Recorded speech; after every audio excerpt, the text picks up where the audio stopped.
Hi everyone. Before you watch this video, I just wanted to give you some important context. Now, I intended to make this new series called Let's Binge Watch. The goal of this show was that instead of reviewing a TV show as a whole, I would watch and give you guys my thoughts on each individual episode and then finally give you my concluding thoughts on the entire season.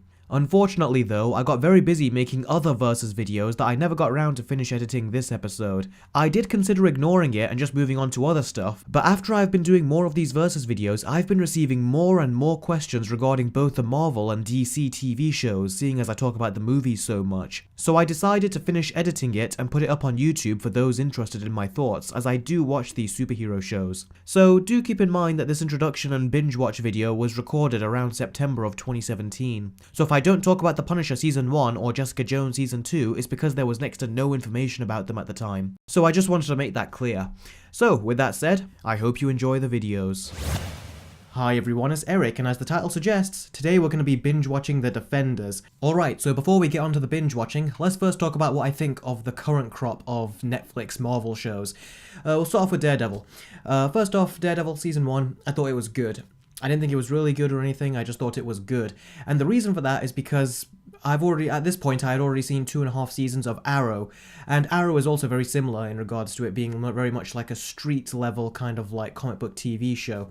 And Daredevil to me felt like it was like treading over a lot of familiar ground, which is why I thought it was good but not great.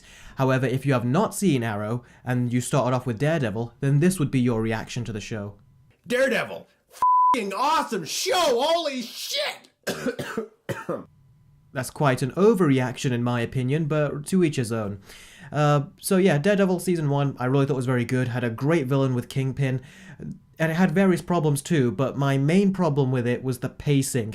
And this is something that actually is a continuous problem with all the Marvel Netflix TV shows. They really, even though they have like a good amount of episodes for each show, like 13 episodes at a time, they really pad that out to the extreme in my opinion, at points where I really feel like it actually takes me out of the show.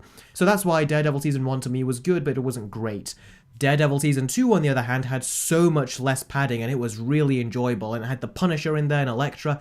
I thought Season 2 was better than Season 1 because I was much more invested, there was a lot less downtime, and it was really interesting. Then we come to Jessica Jones. Now, Jessica Jones is a show that I personally did not really get into. The reason why is because I think Jessica Jones is quite a boring character. I know that she's been through a lot, but really there's no likable character traits about her. There are very few, and she's very uninteresting. I even showed a few clips to my sister, and even my sister finds her, as a female hero, finds her very uninteresting. And the main reason I actually was able to sit through that whole entire show without actually giving up halfway was because of Kilgrave, played by David Tennant. To me, he was far better than Kingpin, because with Kingpin you've got to wait until he reaches those moments where he snaps, but with Kilgrave you don't know what can happen, and even when he's just calm, he's so fun and entertaining to watch, especially by our childhood Doctor who at the time was marketed as a very family-friendly actor with the roles that he was playing. But Jessica Jones overall, I wasn't particularly fond of it, although I did love the villain, and I thought that was reason enough alone to watch the whole show. Then we have Luke Cage, and Luke Cage is a show that I tried to get through one episode and I couldn't. The reason why is because it's got its own style with jazz music and all these rap songs and stuff, and I for one personally despise that kind of music.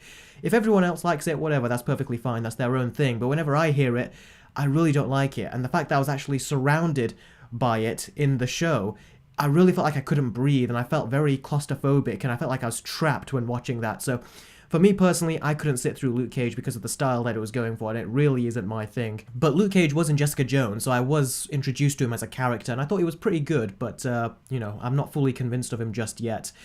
And then we have Iron Fist. Now, Iron Fist I thought was going to be basically the show for me, because it's based on a character that's into jiu-jitsu, I think, or martial arts. And when you take into account what Marvel have done with Daredevil with regards to the action sequences, was already great. If they're focusing on a character who basically does a lot of martial arts and that's one of his main powers or something, I thought this would be actually my show. This would be Marvel's version of The Raid, basically, with regards to the action sequences. Instead, from what I was told and what I heard, it was basically a cheap-ass version of Arrow Season 1, with the whole billionaire story coming back after being trapped on an island or being away from civilization for countless years, and then getting back into the family business. It was basically full-on a cheaper version of Arrow from what everyone told me.